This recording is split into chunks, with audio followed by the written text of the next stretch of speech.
Je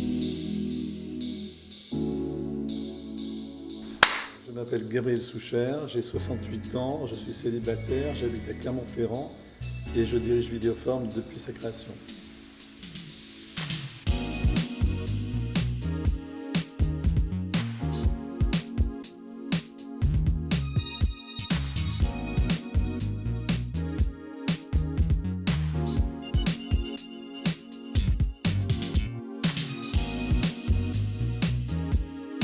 La ville de Clermont-Ferrand regorge de festivals d'images en mouvement, documentaires, animations, courts-métrages, cinéma expérimental avec Vidéoform.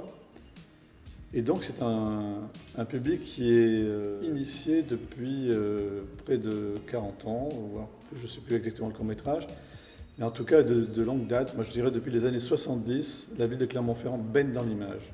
Et donc il y a un public qui se régénère chaque année, mais il y a un public pour toutes les manifestations et pour Vidéoform en particulier.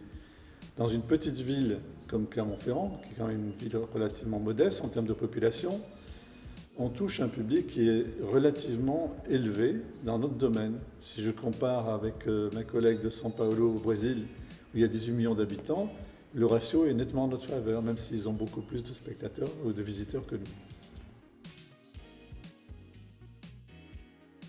Ce qui me touche dans l'art numérique, c'est bien sûr l'écriture, la forme, mais quand elle est au service d'un fond, effectivement, voilà, ce qui parle de notre futur.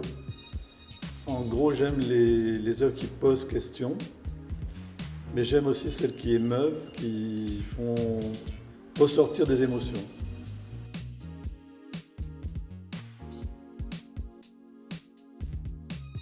On est relativement fidèle, enfin assez fidèle même aux artistes que l'on voit passer. Même si on ne les montre pas forcément, on suit leur travail.